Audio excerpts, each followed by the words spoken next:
Buongiorno, buongiorno con Focus TG, giornata storica per l'autonomia. Andiamo subito a Vigo d'Arzere dove Valentina Visentina ha appena sentito il Presidente della Regione del Veneto Luca Zaia, che ha già parlato, ha già rilasciato alcune dichiarazioni sulla giornata di oggi, l'autonomia che arriva in Consiglio dei Ministri alle 16. A te la linea, Valentina. Sì, buongiorno direttore, è proprio così, un governatore Luca Zaia davvero entusiasta questa mattina quando gli abbiamo chiesto che giornata è per l'autonomia, una giornata storica, anzi il primo giorno di scuola dopo tutti questi anni di lavoro. Così il governatore del Veneto Luca Zaia, che è qui a Vigo d'Arzere e a Padova, un'uscita ufficiale per iniziare i lavori del raddoppio del ponte della ferrovia sul Brenta. Lo vedete che intanto si stanno muovendo proprio perché l'evento è in corso, ma pochi minuti fa Zaia, prima di iniziare, ha parlato proprio di autonomia. Lo possiamo sentire nell'intervista che abbiamo realizzato insieme al collega Cristian Roque Allende. Presidente, oggi è il gran giorno per l'autonomia. Ma direi proprio di sì, l'ho definito il primo giorno di scuola, ma sarà un crescendo poi verso la modernità e anche per dar corso a quello che prevedevano già i padri costituenti nella Costituzione repubblicana del 48, non parlo poi del titolo quinto del 2001. Direi che è una scelta di modernità, di responsabilità, e non è assolutamente l'affamare le regioni del sud, dividere l'Italia o altri discorsi che ho sentito che non c'entrano nulla con la realtà. Aggiornerà il portale? Ma il portale verrà aggiornato di giorno dopo giorno. Considerate che noi ci siamo impegnati per questo percorso, è un percorso che poi alla fine deve dare più risultati ai cittadini. Mi spiace vedere che ancora ci sia qualcuno che sostiene che questa sarà la fine del nostro paese. Non sarà così, basti pensare che Germania, Stati Uniti vengono percepiti come grandi nazioni non divise, ma hanno federalismo veramente vero. Ecco, un disegno di legge che è terreno di scontro appunto tra maggioranza e opposizione. Ma c'è sempre stato questo scontro, del resto vedo anche molte figure istituzionali che prima erano a favore, ma siccome oggi sono all'opposizione hanno cambiato idea probabilmente. A me interessa dire che il Quirinale, il Capo dello Stato, non ha mai negato questa opportunità. Ricordo che noi siamo andati a referendum, un referendum secondo qualcuno abusivo, illegale, grazie a una sentenza della Corte Costituzionale. Questo la dice lunga sulla legalità del nostro percorso. Lei si è sempre battuto per tutte e 23 le materie, insomma, è soddisfatto? Io mi batto perché la Costituzione sia applicata. La Costituzione prevede la possibilità di negoziare sulle 23 materie ed è esattamente il motivo per cui è la modalità con la quale ci siederemo al tavolo del negoziato. Poi il negoziato si fa in due. Ecco, non si dica che Zaia ha accettato di affrontare con gradualità il tema delle materie, perché questa gradualità l'ho introdotta io nella preintesa ancora del 2018, quindi prima di parlare molti dovrebbero leggere le carte. Ho sentito recentemente Bonaccini che continua a dire sì l'autonomia ma non quella di Calderoli. No, non l'ho sentito sinceramente, ma posso garantire e tranquillizzo tutti che questo modello di autonomia è chiaro, fatto alla luce del sole, nel rispetto della Costituzione, e dico a questo punto che chi non ama l'autonomia può fare solo una cosa: chiedere la modifica della Costituzione. E l'incontro oggi alle 16 del Consiglio dei Ministri sull'autonomia, su questo primo impianto, un disegno di legge Calderoli che fissa le tappe per i livelli essenziali di prestazione nel 2023, poi altri passaggi, certamente un percorso difficile, lungo, con poi il sì o il no del Parlamento. E quindi insomma bisognerà aspettare ancora del tempo, ma oggi è una tappa davvero fondamentale. Appello di tanti imprenditori perché l'autonomia si raggiunga al più presto possibile, dopo le dichiarazioni del Presidente di Confindustria Bonomi, che si era espresso contro l'autonomia, dicendo che che dividerebbe il Paese. Stiamo all'appello degli artigiani. Onestamente eravamo convinti che a questo giorno qui e a questo anno qua avremmo risolto molti problemi. E quello che si chiede è il rispetto della volontà del popolo, il rispetto della volontà dei nostri imprenditori, che hanno creduto che fosse possibile migliorare le cose andando a votare per il referendum ed esprimendosi per un'autonomia un'autonomia spinta. Se oggi la bozza del disegno di legge Calderoli sull'autonomia differenziata approda in Consiglio dei Ministri, resta scettico il mondo imprenditoriale veneto, che il provvedimento lo attende da oltre 5 anni, dal 22 ottobre 2017. Il 53% tra i piccoli imprenditori padovani aderenti a Confartigianato Imprese, in un sondaggio realizzato prima delle ultime elezioni politiche, aveva risposto che l'autonomia non sarebbe mai stata realizzata, il 32% che si sarebbe fatta solo in parte.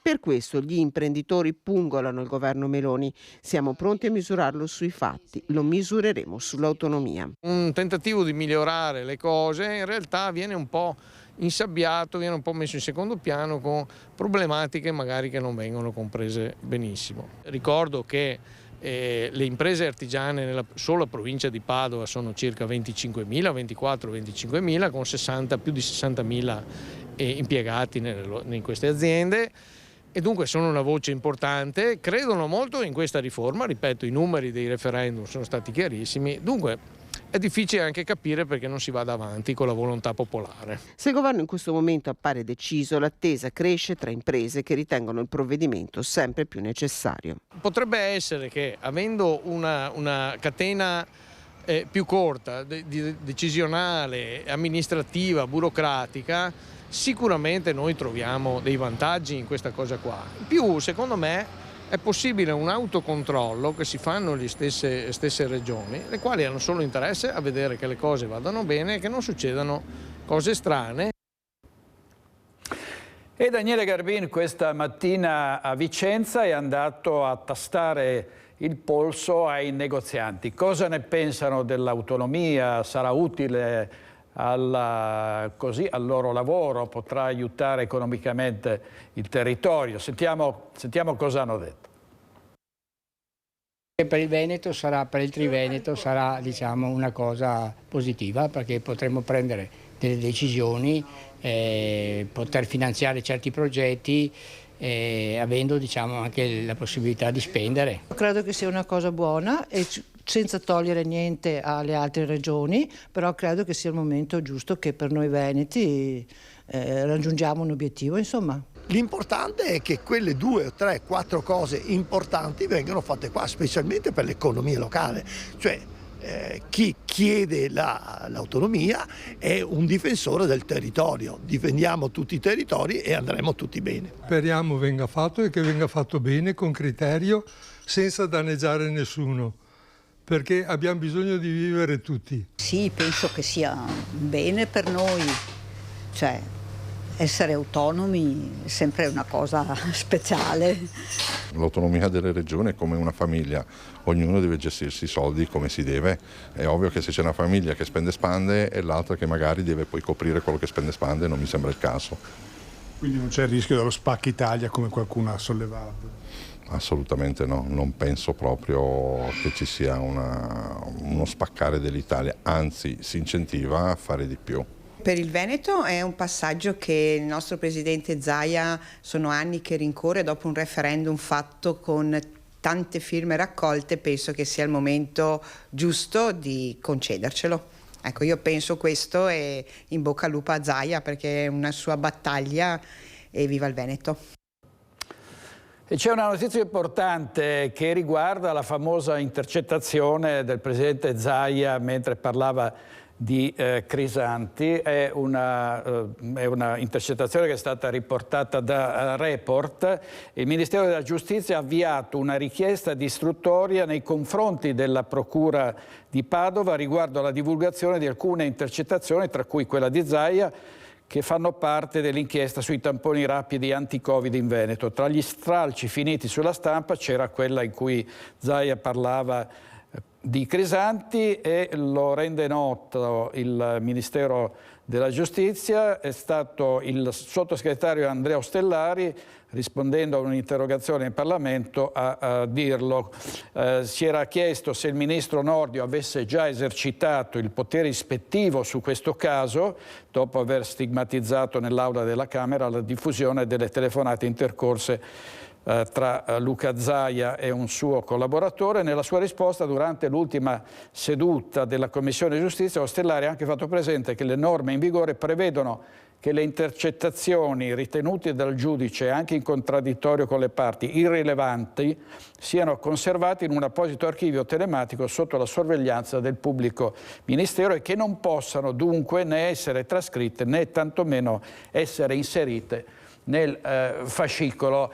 E di qui la morale è che le intercettazioni che sono state pubblicate da Report non dovevano essere mandate in onda. Passiamo al territorio, all'economia. Abbiamo dato notizia di problemi che riguardano aziende come la Safilo e l'Akzo Nobel, però ci sono anche altri problemi che riguardano in questo caso gli alberghi. Vediamo cosa sta succedendo a Mestre. Vediamo. Alla nostra età, cioè io non sono neanche più giovane, non è neanche più facile trovare un posto di lavoro. Non posso stare così a casa se loro licenza. Comunque devo cercare lavoro per mantenere famiglia. Camerieri, addetti ai piani, governanti, rischiano tutti il licenziamento. Sono i lavoratori dell'Hotel Rousseau di San Giuliano, che già ad ottobre non aveva più riaperto. Qui abbiamo un indotto di 40 famiglie più i stagionali che si trovano domani, se dovesse succedere, se non interviene il Ministero o si folgano sulla via di Damasco, 20 licenziamenti in pieno, più i 14 di Taormina. La struttura con il passare degli anni è invecchiata e andrebbe in prima analisi ristrutturata per poi essere stagionalizzata, come già era stato ventilato prima della pandemia. Non è mai stato un albergo stagionale, abbiamo sempre lavorato tutto l'anno, con congressi, con tutto, cioè veramente. Si è arrivati inevitabilmente alla scelta del licenziamento collettivo e a tutti i lavoratori è stato proposto di essere riassunti come stagionali. Lo scrive in un comunicato il vice direttore dell'Associazione Veneziana Albergatori Daniele Minotto. Tra le varie soluzioni, dice Minotto, AVA ha avanzato anche una proposta di ricollocazioni in altre strutture e si dichiara stupito della posizione assunta dal sindacato che non ha dato riscontri.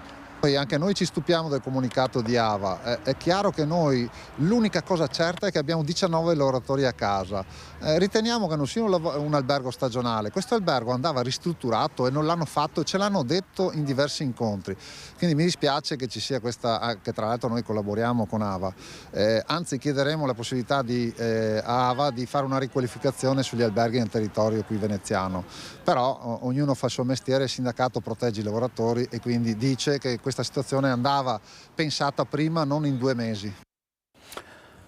Avremo alle 12.50 ospiti il vice sindaco di Treviso Andrea De Checchi e il candidato sindaco a Treviso alle prossime amministrative Giorgio Denardi di una lista civica e poi sentiremo anche sull'Electrolux cosa sta accadendo, perché questa grande azienda ha deciso di chiudere uno stabilimento, un maxi stabilimento in Ungheria.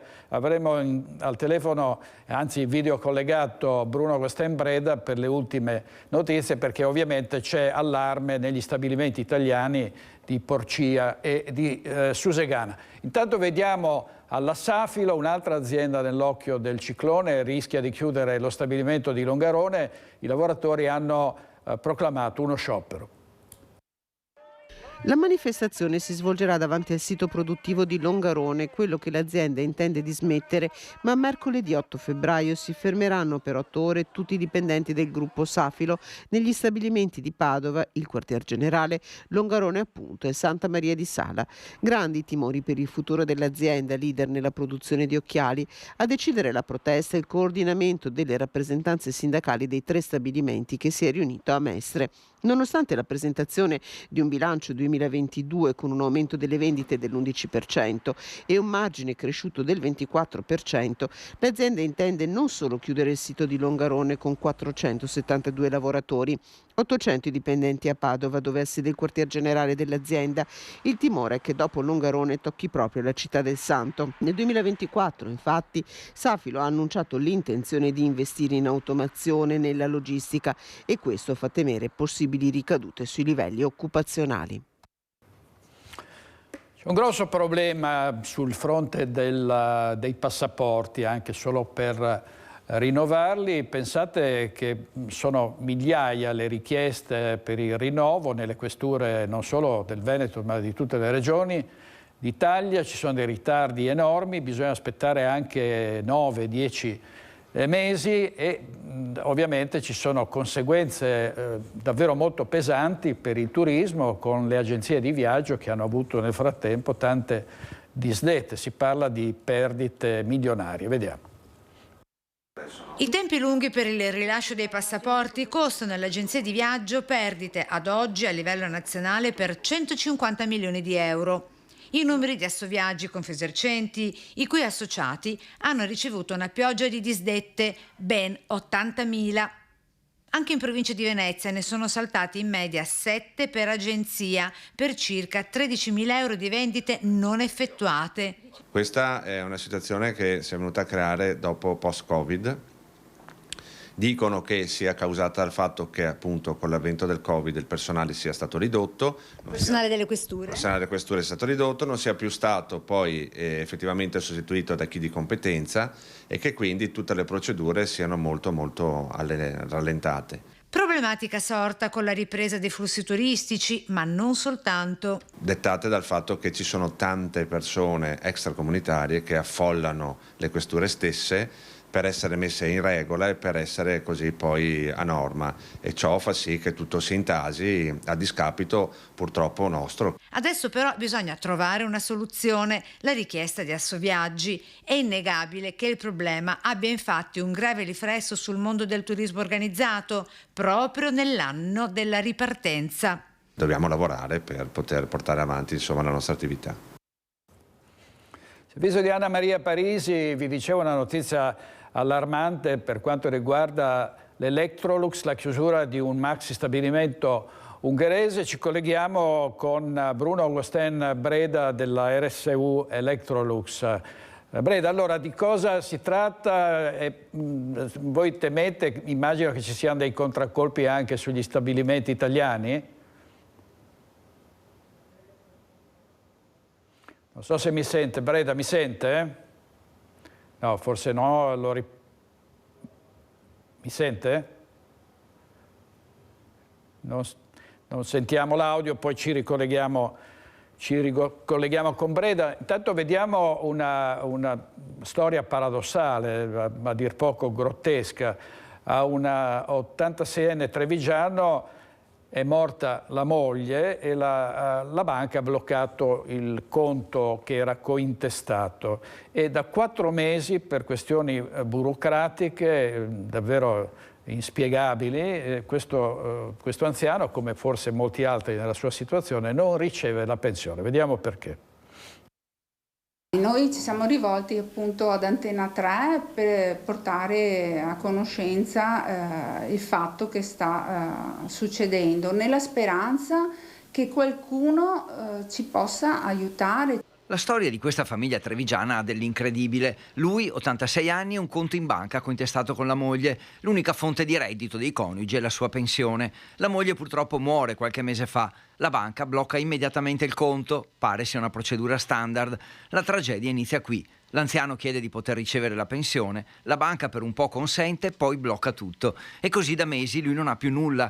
La famiglia, anche tramite un avvocato che sta cercando di aiutarli, bussa a tutte le porte. Niente, nessuno risponde. E questo trevigiano, che non può aprire un altro conto per motivi burocratici, diventa sempre più povero. Noi ci siamo rivolti a tutte le istituzioni a cui potevamo rivolgersi, naturalmente in primis la banca che ha bloccato il conto, l'INPS, le poste, abbiamo scritto dappertutto, però non abbiamo ricevuto risposta da nessuno. La rabbia cresce, difficile accettare, sembra tutto così assurdo. Noi siamo molto arrabbiati perché ritengo che non sia giusto che una persona di 86 anni venga privata del diritto di percepire la sua pensione che gli spetta perché è l'unica fonte di sostentamento che mio padre ha. Intanto le bollette si accumulano, acqua, luce e gas a rischio interruzione. Lo stress è forte, l'uomo è cardiopatico e questa situazione non aiuta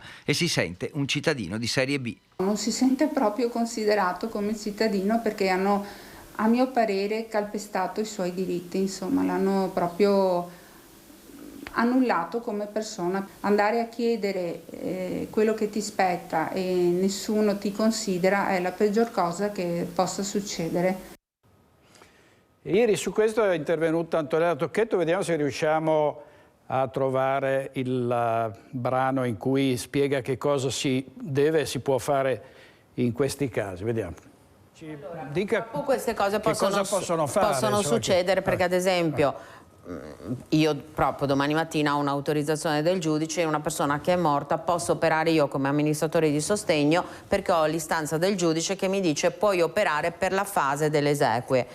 Nel caso del signore, secondo me, l'unica cosa che può fare è un'istanza alla volontaria giurisdizione del Tribunale di Mestre, di Venezia o di Treviso, adesso non ho capito di dov'è, e chiedere che gli venga sbloccato questo conto corrente e la possibilità che la pensione, attraverso diciamo così, l'autorizzazione del giudice, gli venga trasferita in un conto dove lui può operare perché è titolare della pensione ed è vivo. Certo che è grave quello che succede perché a volte si muore di burocrazia, perché non è che tutti possono avere l'avvocato vicino o qualcuno che gli aiuta e magari un familiare non si sa muovere tanto bene. Certo che non dovrebbero succedere queste cose perché automaticamente si può congelare il conto corrente, ma la banca stessa dovrebbe suggerire di aprire un nuovo conto corrente e dare notizie all'INPS che la pensione del soggetto vivente e che è il titolare è titolare della pensione possa ricevere quella somma nel conto corrente nuovo che non è più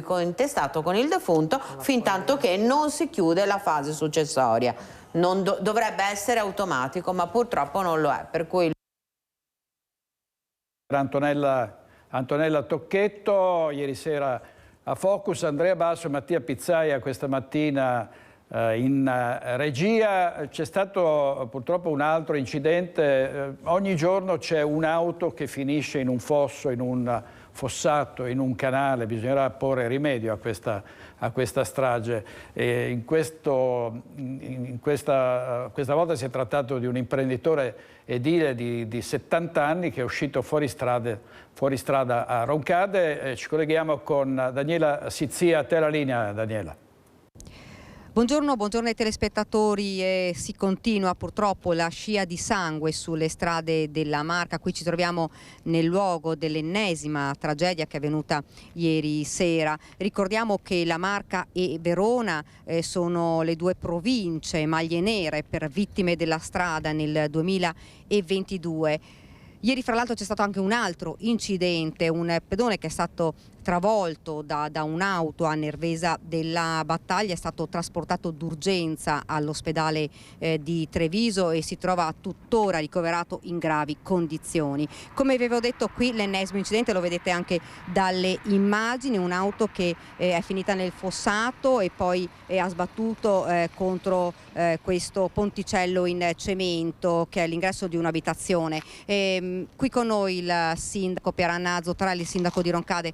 Sindaco, purtroppo continuiamo a parlare di tragedie, questo è stato un malore, però pur sempre comunque purtroppo un incidente stradale. Sindaco, lei era qui ieri? Sì, sono stata avvertita della tragedia e quindi assieme al nostro assessore alla polizia locale, all'ambiente e alla sicurezza siamo venuti qui per vedere cosa era successo e purtroppo ci siamo trovati in una situazione drammatica perché la persona era ancora nel mezzo e abbiamo assistito quindi alle operazioni assieme ad alcuni suoi familiari per poter recuperare la salma. Abbiamo contezza che in questo momento si stanno concludendo le operazioni in casa funeraria per stabilire anche il giorno del funerale e purtroppo pensiamo effettivamente ad un malore perché era a poche decine di metri da casa. Cioè era arrivato quasi a casa? Era arrivato quasi a casa, quindi una beffa nel dramma. Ecco, la vittima si chiamava Giacomo Pinese, 73 anni, ed era anche una persona molto conosciuta in paese. Sì, era molto conosciuta perché era un lavoratore aveva un'azienda che poi ha passato al figlio, un'impresa edile che era appunto nota ai nostri concittadini e non solo, ed era anche una persona molto stimata anche per il particolare attaccamento alla famiglia e alla cura che ha dato sia ai suoi figli che alla moglie. E dispiace a tutti noi, è stato di recente anche il municipio, quindi l'ufficio anagrafe che ha provveduto alle pratiche che si devono espletare in queste circostanze, era anche particolarmente rammaricato proprio per averlo visto solo venerdì scorso, quindi diciamo dispiace in modo particolare, dispiace anche il fatto che comunque sia morto e dopo sia dovuto essere recuperato così. Ecco, Sindaco, questa, adesso lui ha avuto un malore molto probabilmente, quindi non si poteva fare nulla, ma questa secondo lei è una strada pericolosa, è una strada insomma con tante curve e anche abbastanza stretta? Allora, la strada è indubbiamente stretta, qui sappiamo essersi trattato di un'uscita autonoma e da parte di una persona che la conosce bene nella sua vita, l'ha percorsa decine e centinaia di volte sicuramente, quindi è chiaro la sicurezza nella strada non è mai sufficiente perché appunto anche un malore può determinare conseguenze così gravi. L'appello è sempre di andare piano ovunque e di stare molto attenti e concentrati alla guida, perché basta poco, basta un attimo, casa, basta una frazione di secondo e la vita può finire, ecco. Sindaco, io la ringrazio. Se non ci sono domande dallo studio restituisco la linea. Grazie molte Daniela, più tardi ci collegheremo con Venezia, con Ilaria Marchiori per vedere cosa si sta facendo sul fronte dell'ordine pubblico in vista dell'assedio del Carnevale. Dovremmo avere il vice sindaco Tomaello. Intanto andiamo avanti con la cronaca nera. Una spaccata al mese, un furto al mese è successo a un salone di estetica dove la titolare da novembre ha subito appunto 3 furti. Vediamo. Questa mattina alle 5:18 mi è suonato l'allarme nel telefono e sono nuovamente, per la terza volta, nell'arco di qualche mese, rientrati nel mio negozio a rubare. Da novembre ad oggi la sua attività ha subito una spaccata al mese dopo l'ennesima razzia di questa mattina e quanto denuncia la stessa titolare del salone di estetica. Il fondo cassa, 50 euro, niente. I danni però della porta, come al solito, sono ingenti. Spaccata nella notte qui al centro estetico del Viale San Marco a Mestre, dove i ladri si sono impossessati del fondo cassa provocando diversi danni all'istituto, e poco prima al Civico 148 una tentata spaccata al negozio di parrucchiera. Qui però qualcuno o qualcosa deve aver disturbato il o i banditi che si sono diretti al vicino Civico 146 dall'estetista, appunto, dove hanno provocato diversi danni sia alla porta che alla vetrina d'ingresso, riuscendo, come detto, a scardinarle entrando indisturbati. Insomma, l'allarme funziona sì, ma non come deterrente? Assolutamente no, perché qui ormai in questa Mestre è lecito tutto, si ruba, si rompono le vetrate dei negozi, si aprono le porte, tanto ormai si sa che si esce tranquillamente indenni, no, da questo, paghiamo noi. Mestre città oramai alla deriva è in mano a banditi e delinquenti per il quale il giorno al pari della notte non rappresenta un ostacolo per le loro attività criminali, lo sfogo dell'estetista. Dicono che ci sono controlli, i comitati fanno esattamente come fa il nostro governo, parlano e nessuno fa più niente.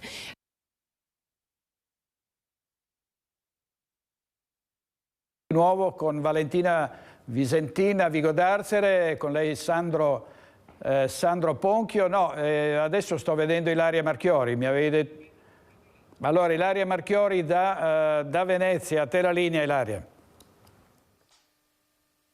Sì, buongiorno direttore, buongiorno ai nostri telespettatori. Siamo qui insieme al vice sindaco del Comune di Venezia Andrea Tomaello e anche assessore comunale alla protezione civile. Abbiamo appena sentito un servizio che parla di sicurezza e microcriminalità a Mestre e dintorni, e proprio da qui partiamo col vice sindaco, perché la sicurezza in città deve essere fondamentale. Il Comune sta lavorando, i cittadini cittadini però continuano a dire che non si fa abbastanza. Partiamo parlando di quello che invece è la macchina della sicurezza che sarà messa in campo per i festeggiamenti del Carnevale che partiranno il 4 febbraio, dunque tra pochissimi giorni, Vice Sindaco. Sì, assolutamente una macchina imponente quella per la sicurezza del Carnevale, ma più in generale anche un tentativo di cercare di dare respiro a tutta la città, di dare eventi a tutta la città in maniera che tutti i residenti, tutti i cittadini, ma anche i turisti che vengono possano partecipare.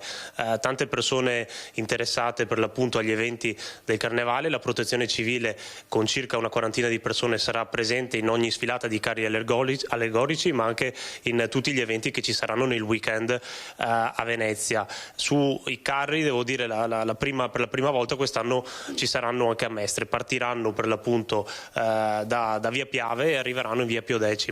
Questo vuole essere un piccolo segnale per cercare appunto di superare alcune difficoltà che ci sono in quel quartiere, per cercare naturalmente di dare un po' di vitalità al centro cittadino.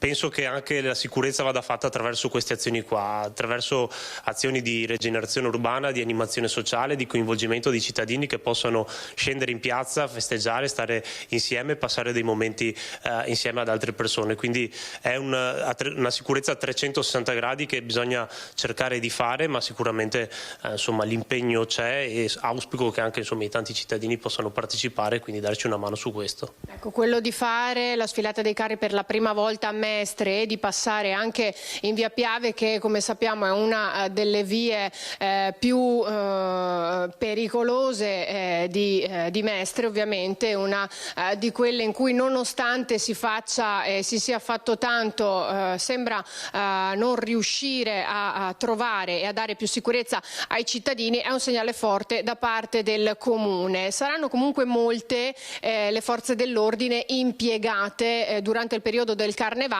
sia in terraferma che a Venezia a centro storico, tra cui ci sarà anche la Protezione Civile. Ci sarà anche la Protezione Civile, come dicevo sarà impegnata durante tutte le sfilate dei carri, ma anche durante i weekend per controllare che la situazione, soprattutto nella città d'acqua, a Venezia, la situazione sia sotto controllo dal punto di vista degli afflussi. Ci saranno anche insomma, durante gli spettacoli diffusi anche una vigilanza privata che aiuterà nel controllo della sicurezza di quei momenti. Insomma, una macchina imponente che sta per partire. Sabato ci sarà l'avvio, un carnevale che dopo 2 anni di Covid, un anno insomma, è stato fatto solo virtualmente, mentre l'anno scorso è stato fatto in piccola parte, quest'anno si appresta a ritornare come era prima del 2021-20, perché dopo il 20 è stato interrotto diciamo a metà. Ecco, si presta a ritornare come diciamo era in tempi pre-Covid, però quest'anno purtroppo, o forse per fortuna dal punto di vista dell'afflusso turistico, non ci sarà il volo dell'Angelo, in realtà per questioni di sicurezza, visto che ci sono dei cantieri, ma poi soprattutto si potrà beneficiare dal punto di vista dell'afflusso, perché ovviamente sappiamo che richiama migliaia di persone ogni anno, che invece quest'anno non ci saranno per l'occasione del volo. Sì, io dico purtroppo perché era un momento molto atteso, molto bello, anche ripreso da tanti media internazionali, ma purtroppo per l'appunto insomma, i cantieri dei lavori che ci sono in Piazza San Marco fanno difficoltà a permettere lo svolgimento di questa manifestazione. Era una manifestazione un po' difficile anche sotto il punto di vista organizzativo, perché l'afflusso di persone che arrivava in Piazza San Marco insomma, creava tanti problemi a volte nelle calli vicino. Era bello, ma insomma, con quei cantieri che ci sono oggi sarebbe stato davvero impossibile. Auspichiamo che magari l'anno prossimo si possa con tutti i crismi ritornare, o gli anni insomma che i cantieri saranno finiti, ritornare alla normalità anche per quello, sperando insomma sempre che vada tutto bene. Naturalmente è anche un dato del carnevale di quest'anno è che è un carnevale diffuso, nel senso si vuole anche cercare di sgravare la Piazza San Marco dall'afflusso centrale che c'è, quindi anche con spettacolini negli altri campi ma anche nella terraferma cercare di insomma distribuire un po' tutti i turisti o comunque tutti i cittadini, i bambini che vorranno partecipare.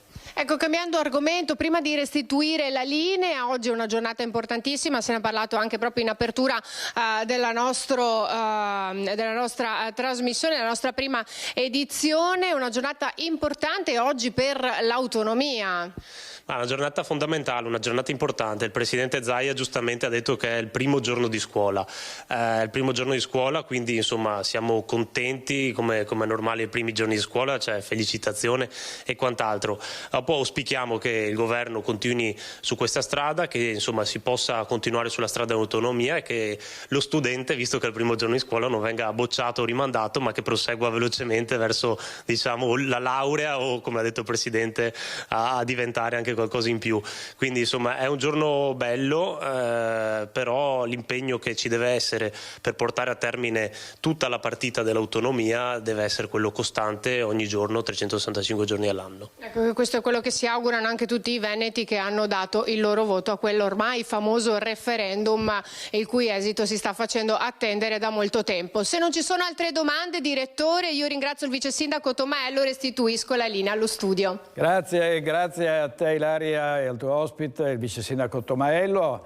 Andiamo avanti con l'autonomia perché dovremmo avere collegata di nuovo da Vigo d'Arzere Valentina Visentin, la vedo con la vicepresidente De Berti. A te la linea, Valentina.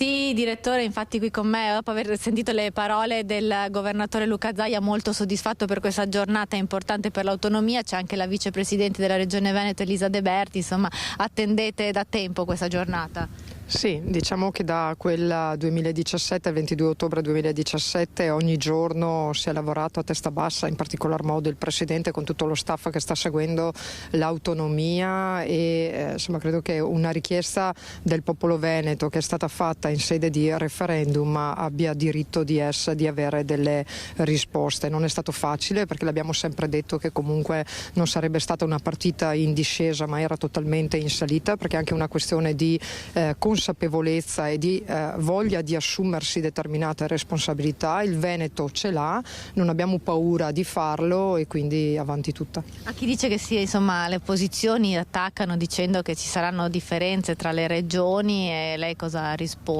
Ma le opposizioni devono attaccare, attaccano appunto, cioè solitamente non entrano nel merito, molto probabilmente non gli interessa neanche sapere se l'autonomia che sta portando avanti il Presidente effettivamente porta delle differenze oppure no. L'abbiamo sempre detto, noi non stiamo parlando di andare a toccare l'equilibrio nazionale, stiamo parlando di poter avere un'autonomia nella gestione delle risorse che fino ad oggi ci sono state date per poter efficientare la procedura e diciamo l'iter istruttorio per poter arrivare a delle risposte. Guardate, al di là dell'autonomia io sto portando avanti il progetto delle concessioni autostradali di CAV e di poter avere con CAV le autostrade che vanno a scadenza come concessione. Lì non tocchiamo nessun equilibrio nazionale, non tocchiamo i soldi dello Stato, chiediamo che ci vengano affidate con CAV delle concessioni autostradali affinché sia i piani economici finanziari, che comunque quello a prescindere ci sarebbero,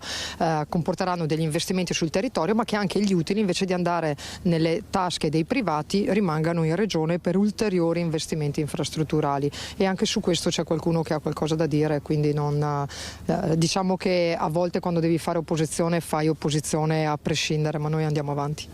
Però abbiamo sentito oggi, si parlava appunto di opere pubbliche sulla rete ferroviaria, e il Veneto dal commissario per l'alta velocità è stato definito come una regione virtuosa perché le opere vanno avanti e grande spinta, come lei ha sottolineato, la stanno dando le Olimpiadi.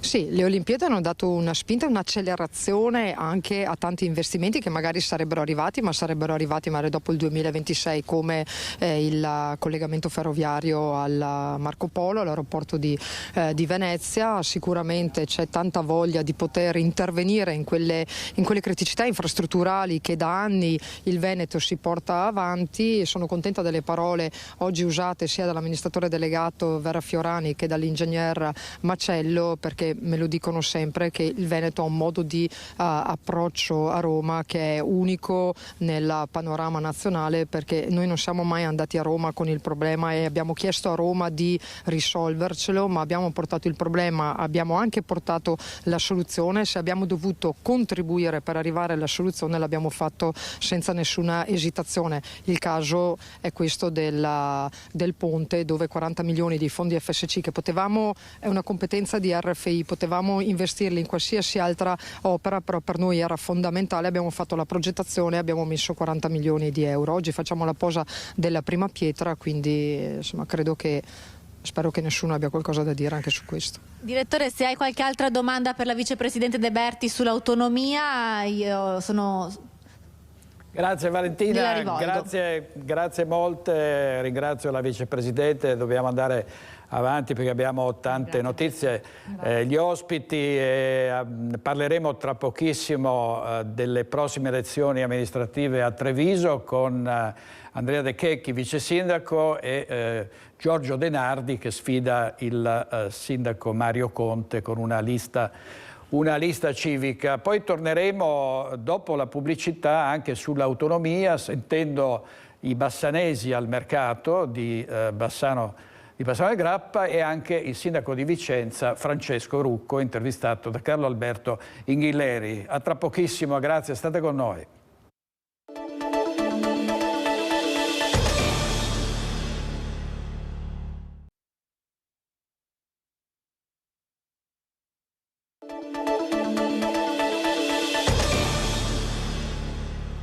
Di nuovo in diretta con Focus TG, giornata storica per l'autonomia, ci siamo collegati con il presidente Luca Zaia. Alle 16 il disegno di legge Calderoli in Consiglio dei Ministri, ne parliamo ancora, vediamo con Alex Giuliano cosa dicono i bassanesi. L'autonomia torna a essere un tema di strettissima attualità, anzi un tema caldo, e noi siamo venuti a Bassano del Grappa proprio per misurare la temperatura di quelle che sono le sensazioni, le opinioni dei cittadini. Ci credono? È davvero fattibile? Questa volta sarà raggiunto l'obiettivo o si arriverà a un compromesso? Ricordiamo che oggi se ne discute proprio a Roma nel Consiglio dei Ministri ed ecco cosa ne pensa la gente. Lei ci crede ancora? È una cosa possibile arrivare a... No, assolutamente. Cioè, la speranza c'è sempre, però credo che sia un fiasco, insomma, che non riesca Zaia a farlo. Si arriverà con questo governo a raggiungere? Speriamo proprio di sì. È quello che speriamo. Noi speriamo. È quello che speriamo, dopo quello che sarà si vedrà. Secondo voi si arriverà a un'autonomia completa o si arriverà a una sorta di compromesso? Qualcosa verrà concesso, qualcosa no? Completa sarebbe meglio, completa. Va molto meglio. No. No, sono d'accordo. Se poi arriva parziale intanto ci accontentiamo, vogliamo accontentarci, però completa sarebbe molto meglio. Completa. La sensazione qual è? Si arriverà con questo governo a ottenere l'autonomia in Veneto? Non penso proprio, onestamente, non penso proprio.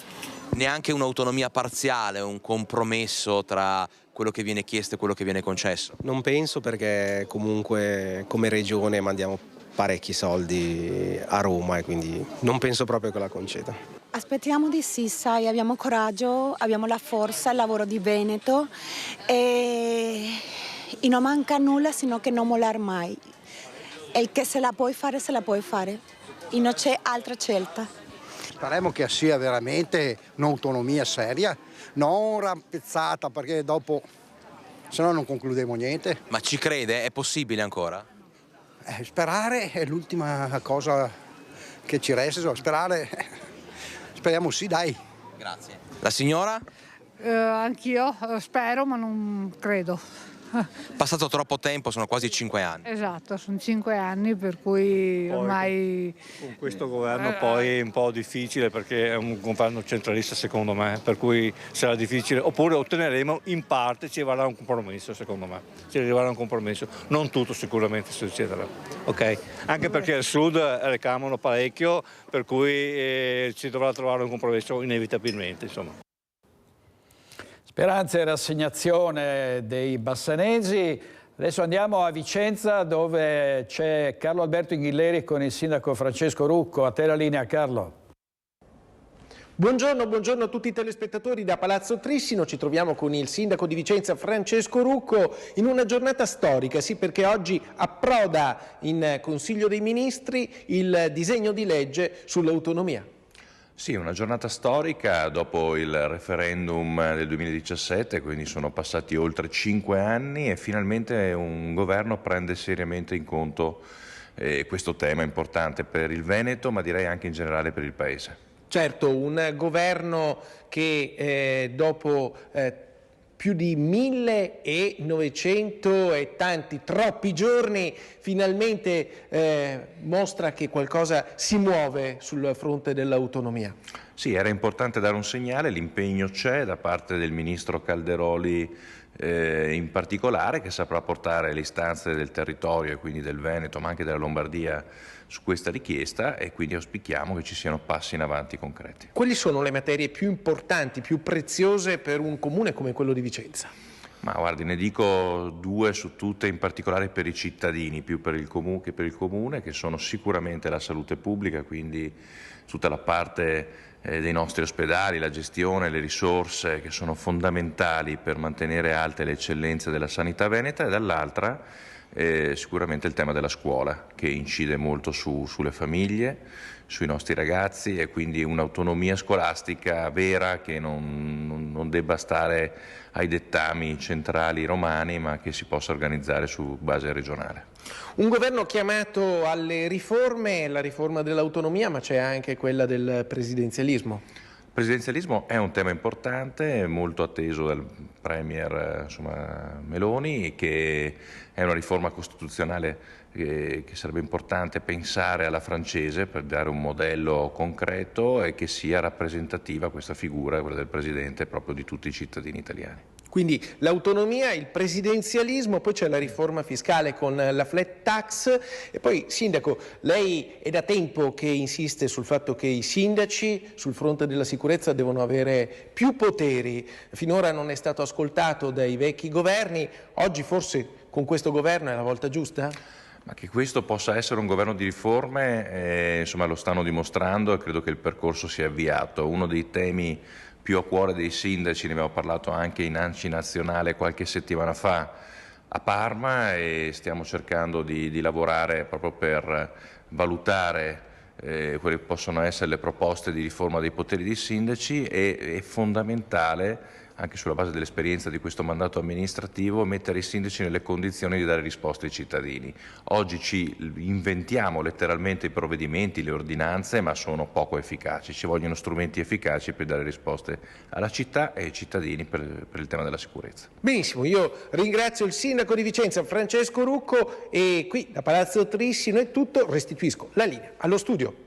Grazie a Carlo Alberto Inghilleri e al sindaco Rucco. Si voterà a Vicenza alle prossime amministrative. Il sindaco Rucco sarà sfidato dal capogruppo in Consiglio regionale del Partito Democratico Giacomo Possamai, ma c'è un'altra sfida importante, un altro scontro importante per le amministrative di Treviso, dove Giorgio Denardi sfida il sindaco uscente Mario Conte. E ne parliamo con Giorgio Denardi, imprenditore, è qui con noi in studio. Buonasera Denardi, grazie per essere qui, e con il vice sindaco di Treviso, l'avvocato Andrea De Checchi. Avvocato, grazie molto anche a lei.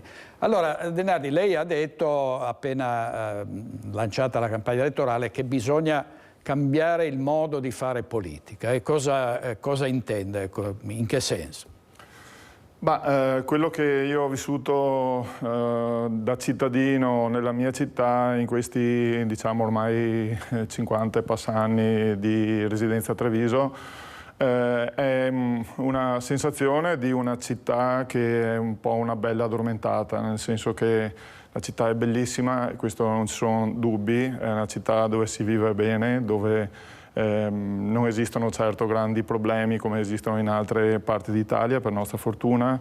È una città dove c'è un'economia fiorente, anche se non tutti si trovano nelle condizioni migliori.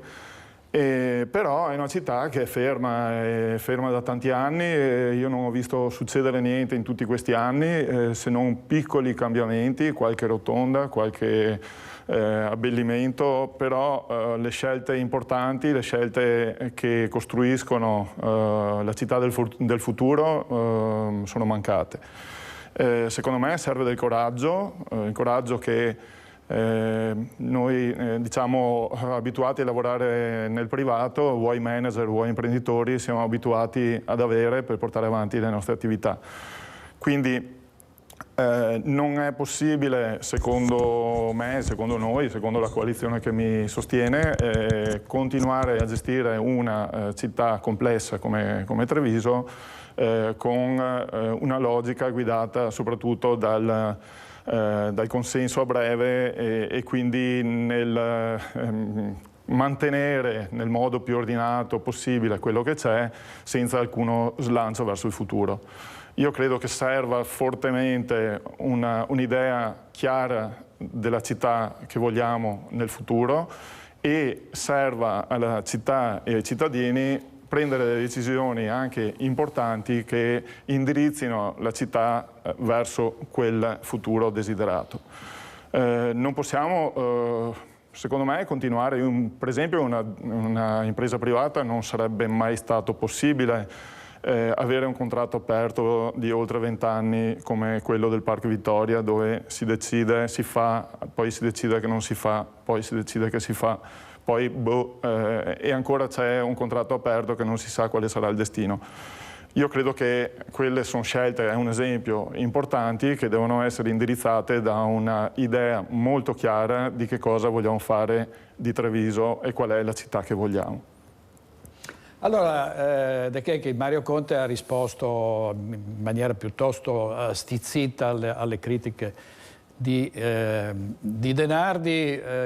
Come diciamo, valutate questa sfida e su cosa in campagna elettorale il sindaco Mario Conte intende puntare? Insomma, è già ovviamente al lavoro in vista del voto. Come vi state muovendo? Ma devo dire, innanzitutto non ho percepito questo fastidio del sindaco Conte nel replicare o nel sottolineare quella che è l'attività che è stata fatta.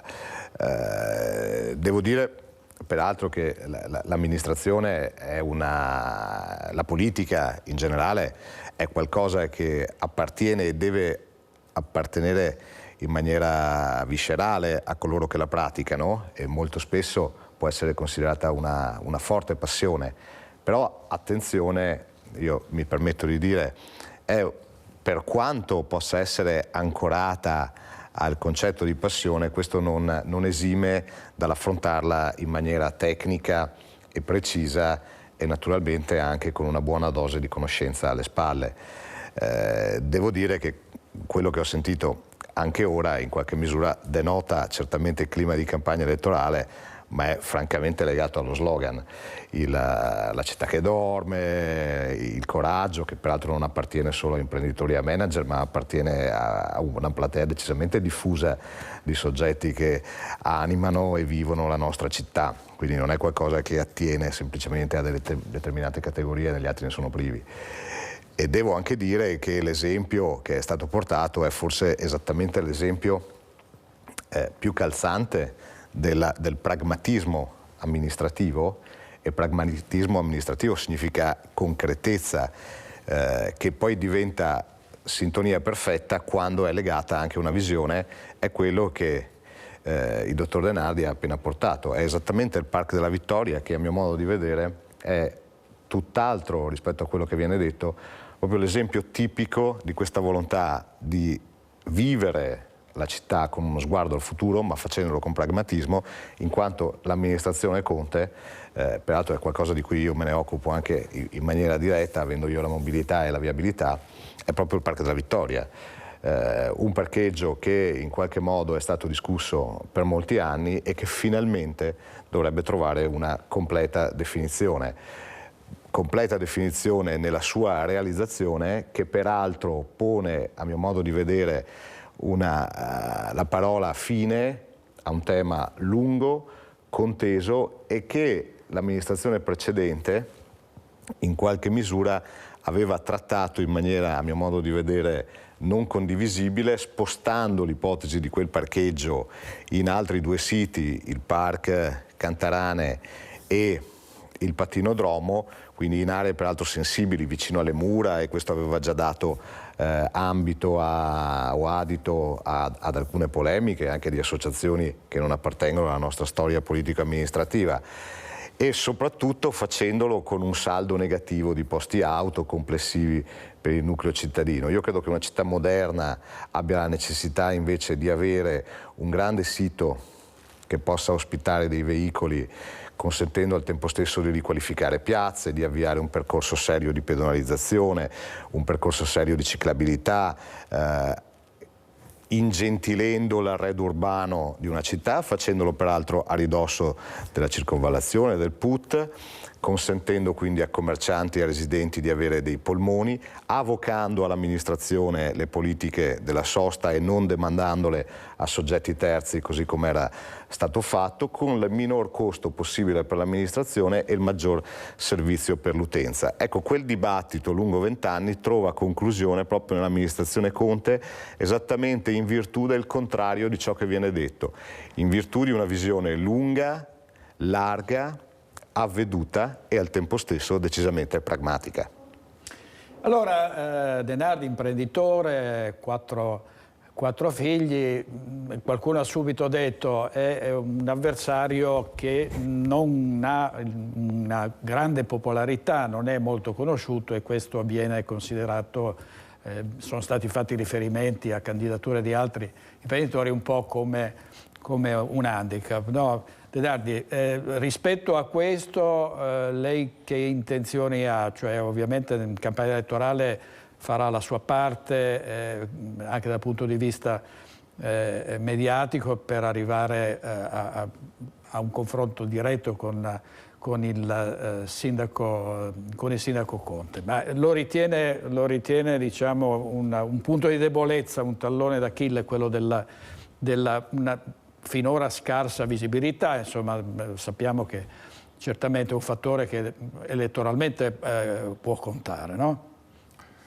Sì, allora volevo tornare un attimo al discorso del Parco Vittoria, perché a mio avviso, 2 parole solo, a mio avviso portare un flusso di auto importante in quel luogo che è densamente popolato di scuole, quindi di bambini, di ragazzi, di giovani, che come sappiamo respirano PM10, respirano polveri sottili, anidride carbonica, eccetera eccetera, e il risultato di questa politica di portare e tenere le auto in centro sono anche dimostrate dallo studio di Legambiente che è uscito un paio di giorni fa, che ci fa vedere chiaramente che noi siamo gli ottavultimi, cioè tra 100 capoluoghi di provincia noi siamo praticamente in fondo, ce ne sono solo 7 peggio di noi. Ecco, questo è un fatto gravissimo che forse non è stato comunicato e conosciuto, non è conosciuto dai più, ma ci dimostra che il problema dell'ambiente e dell'aria è gravissimo, è importantissimo, e se continuiamo così avremo dei seri problemi con i nostri figli e i nostri nipoti, oltre che noi stessi, perché non c'è una tendenza al miglioramento, ma anzi il fatto di continuare a insistere nel portare le auto in centro significa far respirare i nostri bambini agli asili, alle scuole elementari, alle scuole medie, costantemente questa aria pesantissima, inquinata, che poi determina qualcosa come 50.000 morti per tumori in Italia dovute alle polveri sottili. Ecco, questo è un dato veramente grave che dobbiamo contrastare e combattere, cercando di alleggerire il traffico, il PUT, il traffico all'interno delle mura, per favorire una qualità della vita migliore e diversa per noi e per le nostre famiglie. Detto questo, il discorso della notorietà per me non è un problema, nel senso che adesso ci saranno 3 mesi buoni per farci conoscere. Io già da diversi mesi che sto incontrando la cittadinanza in tutti i suoi piani, perché una città è molto complessa, ci sono tante realtà, fatte da cittadini, da organizzazioni, da associazioni, da istituzioni, e questa fase di ascolto per me è stata fondamentale per capire che cos'è Treviso al di là di quello che era la mia percezione da cittadino. Quindi per me è molto più importante la reputazione della notorietà. La reputazione non si inventa, è costruita in tanti anni, e quello su cui posso contare è il fatto di poter avere e godere di una buona reputazione legata a tanti anni di presenza sulla città, ma soprattutto di attività imprenditoriale, dove ho dato lavoro a tante persone, a tante famiglie. Attualmente sono 220. La nostra è un'attività che è molto impegnata nel sociale, quindi nella tutela dei diritti delle persone, nella parità di genere, nell'inclusione, come anche nella protezione dell'ambiente. Per cui questi principi base che io porto avanti dagli anni '80, quindi praticamente da quando ho iniziato a lavorare nella mia azienda, sono principi cardine anche per una pubblica amministrazione. Quindi tutto questo patrimonio di valori io voglio metterlo a disposizione come servizio, perché io non ho interessi particolari nel fare questa cosa. Io ho il mio lavoro che funziona bene, l'azienda che va bene. Ho deciso di fare di impegnarmi in questa sfida proprio perché vorrei dare il mio contributo alla città, iniziando anche una restituzione di quanto di buono ho ricevuto nella mia vita. Io sono stato fortunato, veramente sono stato baciato dalla fortuna, e devo ringraziare il Signore per aver ricevuto tutta questa dote di benessere, di qualità della vita che ho potuto sviluppare grazie alla mia attività. Ecco, questa esperienza, questa anche capacità manageriali io voglio mettere a disposizione della città per rendere più vicina possibile alla cittadinanza l'amministrazione comunale e in grado di preparare la cittadinanza a un futuro che deve essere organizzato con dei piani chiari, con una pianificazione, una programmazione, delle competenze molto spinte che vengono messe attorno a un tavolo per realizzare i progetti che servono per il futuro. Dobbiamo andare in pubblicità e poi torniamo dal vice sindaco di Treviso, Andrea De Checchi, a tra poco. State con noi, grazie.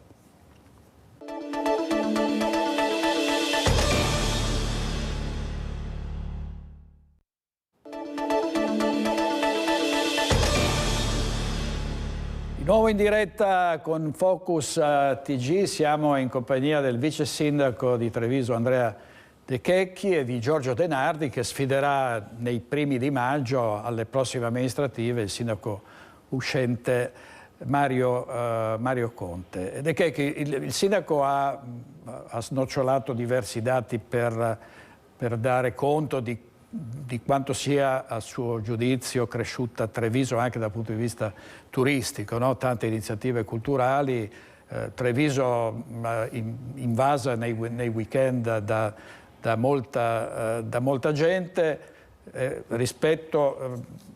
Conte ha detto, quindi non è una città isolata. Diventerà sempre, secondo il sindaco e secondo voi, dovrà diventare sempre più attrattiva, anche non solo turisticamente, culturalmente, Treviso nei prossimi anni? Assolutamente, devo dire, la vocazione della turistica della città è decisamente cresciuta in questi anni e devo dire noi ci sentiamo assolutamente attori di questa crescita. Sono stati adottati dei provvedimenti importanti e anche fortemente innovativi. La programmazione delle mostre, che fino a nelle amministrazioni precedenti alla nostra era obiettivamente un po' zoppicante, ha fatto sì che noi riuscissimo a rappresentare all'esterno una programmazione ampia, e nella programmazione ampia, e quindi in quella visione lunga di cui parlavo prima, c'è la capacità di consentire ad altri di fare degli investimenti, perché sapendo di aver di fronte un percorso è evidentemente più facile riuscire ad attrarre e ad effettuare degli investimenti. Ma accanto a questa, devo dire, ottima intuizione di una programmazione lunga e qualitativa, devo dire sono stati posti in essere in quel settore particolare degli altri provvedimenti dove alla tradizionale, diciamo, interpretazione amministrativa si è anche abbinata invece un approccio completamente nuovo nel gestire anche il marketing territoriale attraverso ad esempio un'intesa unica nel suo settore con la Ryanair, che ha fatto sì che dapprima l'aeroporto di Treviso, infrastruttura fino al nostro arrivo importantissima ma mai a mio modo di vedere sfruttata nel suo pieno delle capacità, diventasse un elemento di grande traino per l'attenzione turistica. Essere meta e base Ryanair significa avere il nome della città che circola ed è evidente in N capitali europee, in N città europee, significa avere aerei, significa avere equipaggi costantemente in Treviso, significa avere la nostra città al centro dell'attenzione europea e non solo come meta di riferimento. Questo abbinato alla bellezza del territorio, alla qualità dei servizi complessivi che vengono offerti dalla città, al continuo innovarsi dell'offerta commerciale, turistica, culturale, enogastronomica della città, fa sì che oggi Treviso, e di questo ce n'è stata data testimonianza in diverse testate anche internazionali, porta la città ad essere molto attenzionata dal turista, molto attenzionata dalle compagnie, con tutte le ricadute di natura economica che questo comporta. Ecco, questo è l'esempio pratico di come un'infrastruttura, devo dire molto spesso criticata, e credo che il nostro sfidante qui dovrà spendere devo dire, qualche ora di convincimento, perché buona parte di coloro che lo sosterranno evidentemente non hanno questa visione dell'infrastruttura che invece è vitale per la nostra città. Ecco, questa interessenza tra infrastrutture, attività culturali, attività commerciali, capacità tecniche, e mi permetto di dire attenzione ad essere troppo autoreferenziali, perché io ho fatto, io do, io ho fatto, io mi sento fortunato, io farò, io vedrò, corre il rischio di avere una patina autoreferenziale di cui francamente non c'è bisogno, mentre c'è bisogno invece di prove provate e concrete. Mi permetto di dare anche un consiglio, spero possa essere ben accettato. Io tendenzialmente, anche per deformazione professionale, non mi farei difendere mai da qualcuno che parte dicendo io non ho interesse. Beh, noi vogliamo invece che la città sia assolutamente amministrata da coloro che hanno interesse. Non è un hobby, non è un qualcosa che va donato come un cadeau, è qualcosa che merita grande applicazione, merita grande preparazione, e sul punto, che qui mi permetto di dire, cerchiamo di fare il bene della comunità complessivamente, e fare il bene della comunità complessivamente significa avere contezza piena delle proposte che si fanno. È certamente bello dire noi abbiamo bisogno di migliorare la qualità dell'aria, è come dire a me piace mangiare bene, e a chi è che potrebbe dire che piace mangiare male? Bisogna però cominciare a dire come si fa questo, e dire alleggerire il traffico sul PUT obiettivamente è dire andare a comprare un buon prodotto aiuta a mangiare bene, non vuol dire assolutamente nulla, bisogna cominciare a declinare quali sono le modalità per togliere traffico dal PUT, per alleggerire la circolazione, ammorbidire il carico veicolare e incentivare il trasporto lento. Ecco, noi di questo abbiamo una visione concreta e pragmatica e di lunga visione, che è data da un documento di natura programmatica che si chiama Piano Urbano della Mobilità Sostenibile e che ha un decennio di prospettiva. Ecco, io prima di sondaggi, prima di capire in maniera, se vogliamo, un po' approssimativa cosa potrebbe servire e come farlo, dedicherei una parte dell'attenzione futura allo studio e all'analisi di quello che si è prodotto, di quello che è visibile e di quello che è facilmente documentabile. Molte delle risposte che si cercano, magari poi si capirà, sono già state trovate e molte di esse anche attuate. Ecco, Denardi, su questi temi poi io aggiungerei anche quello della sicurezza, che è sempre stato veramente un versante importante per tutti i sindaci che si sono succeduti. Ricordiamo lo sceriffo Gentilini, ma insomma la sicurezza rimane un argomento di grande interesse e di sensibilità da parte dei cittadini. Sì, io apprezzo il gioco di parole, diciamo, del dottor De Checchi, che ha fatto intendere che io non avessi interesse per la cittadinanza, quando in realtà è vero il contrario. Io non ho interesse privato, personale, come magari altri ne hanno, nel senso che ho un mio lavoro, ho un'attività che funziona bene, quindi questo lavoro lo faccio per Treviso e per la cittadinanza, non per un interesse personale privato. Volevo chiarire molto bene questo.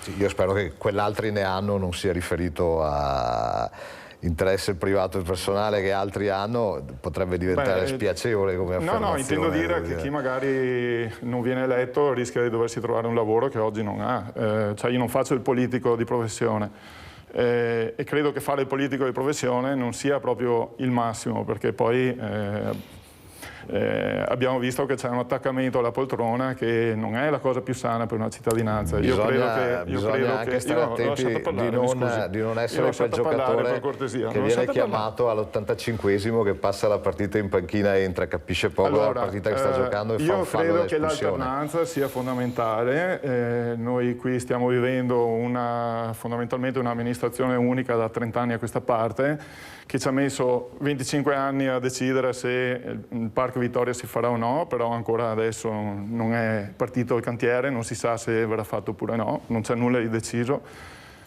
Il PUMS, appena descritto, ci sono voluti 5 anni per arrivare forse a una decisione, però ancora non è operativo, e comunque è di una prudenza e di un come dire, la capacità di intervento di questo piano è veramente minima e normale amministrazione. Ecco, questo il PUMS non ci libererà dal traffico, non ci migliorerà l'aria che respirano i nostri figli.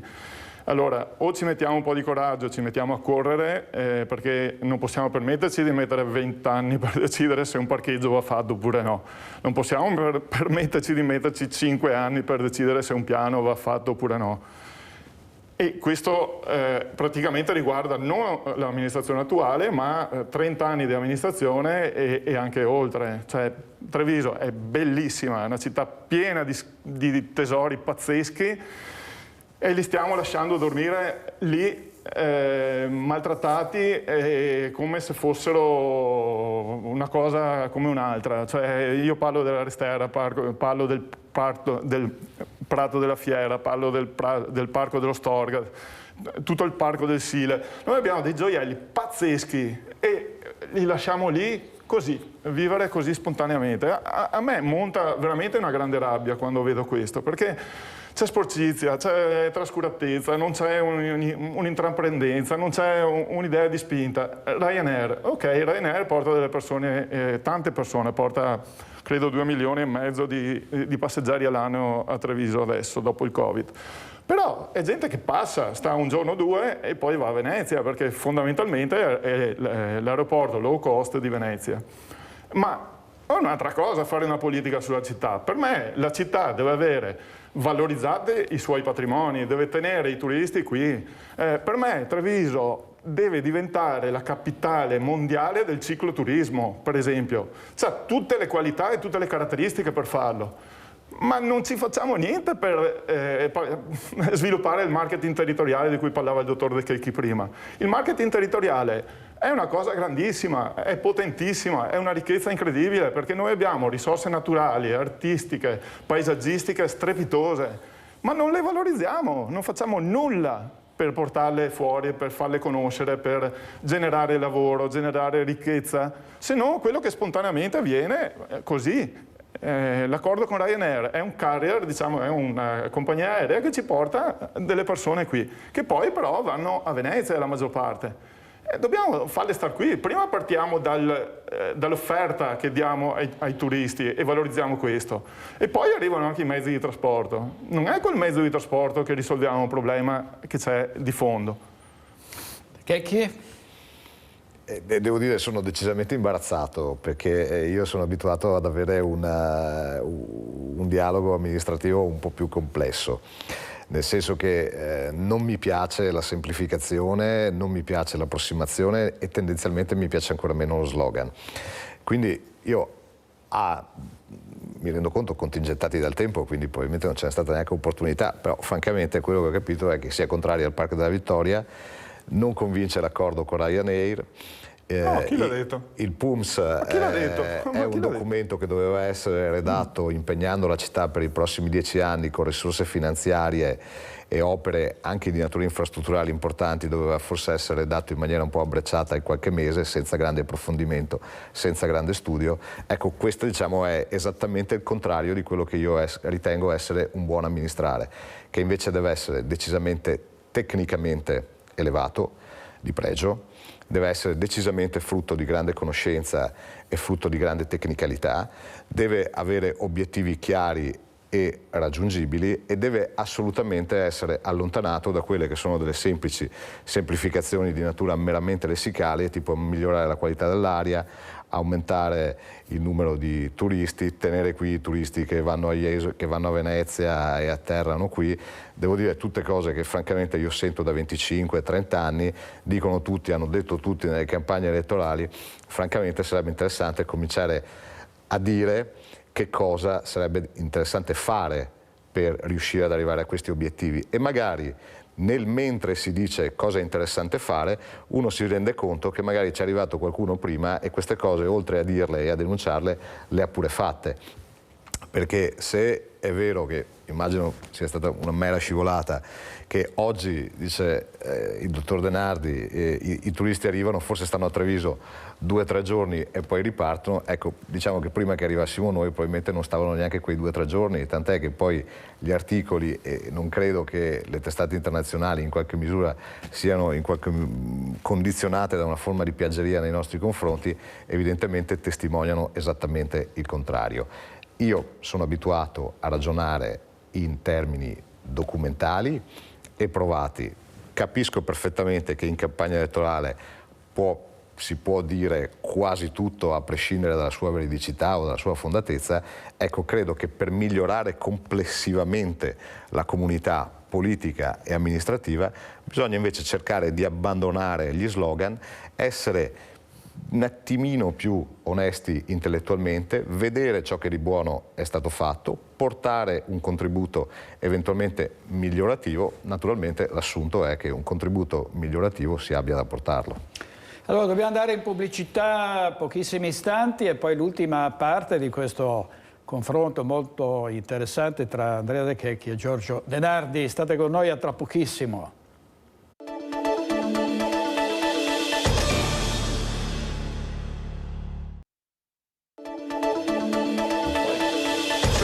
Sai farlo bene, insomma.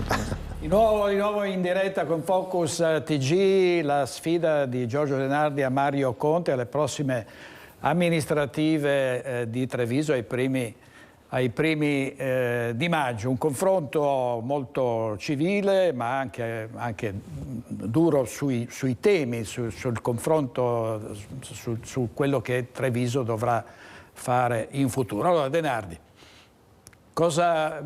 come si muoverà adesso nei prossimi mesi in vista di questo ancora incontri con cittadini? Quale ritiene sia l'argomento più importante da affrontare? Dicevamo c'è la sicurezza, c'è anche un problema a Treviso che riguarda gli alloggi, la difficoltà nell'affittare, trovare case in affitto. Ecco, cosa ne pensa? Ma io penso e pensiamo con tutta la mia coalizione, perché ho usato prima singolare, giustamente il dottor De Checchi mi ha richiamato a una presentazione come dire, di una squadra che sta lavorando con me e non sono certo io da solo che mi invento questa cosa. Quindi c'è una bella struttura con cui stiamo lavorando, dove ci sono diverse coalizioni, cioè diverse organizzazioni che mi sostengono. E quindi vorrei anche un attimo citarle, che sono il PD, sono Treviso Civica, Coalizione Civica, Verdi Europa, Più Europa e Volt al momento. E insieme a questa organizzazione, che è molto presente sul territorio in tutte le sue, diciamo, espressioni, stiamo iniziando a organizzare la presenza sul territorio, dove andremo a incontrare quante più persone possibili direttamente, fisicamente vicino alle persone, facendo un grande lavoro soprattutto sui quartieri che sono stati trascurati completamente e che hanno bisogno di sentirsi trevigiani come lo sono anche gli abitanti del centro. Per cui la nostra politica sarà anche fortemente radicata sui quartieri e inizieremo molto velocemente a proporre questo tipo di incontri.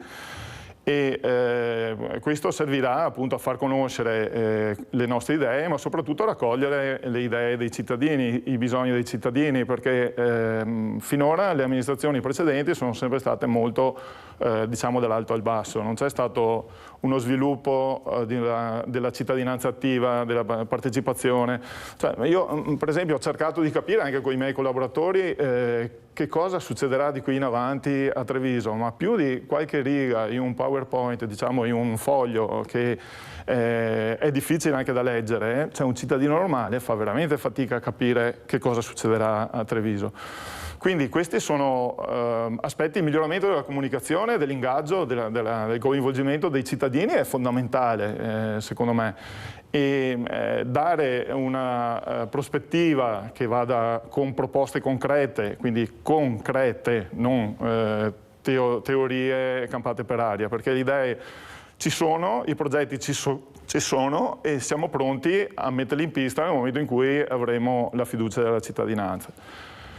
Credo che sia molto molto importante creare un rapporto diverso con la cittadinanza, alla quale dobbiamo proporre davvero soluzioni coraggiose che con velocità, non 20 anni per decidere un parcheggio, 5 anni per decidere un documento di programmazione, riescano a portare avanti questa città e riescano a dargli una dignità come merita, non la bella addormentata che è bella ma è un po' addormentata. Cioè, c'è una differenza abissale tra il tessuto economico lavorativo delle associazioni di volontariato, le associazioni sportive, con una grandissima intraprendenza, una grandissima iniziativa, e un'amministrazione comunale che va a una lentezza che è incredibile, cioè, non sarebbe assolutamente accettabile in nessuna forma di altra organizzazione dal mio punto di vista. Bene, Leonardi, avvocato Rechieghi, Possamai ha parlato di un asse del centro-sinistra se dovesse conquistare Vicenza con Verona e Padova, il centro-sinistra assedia ovviamente anche Treviso.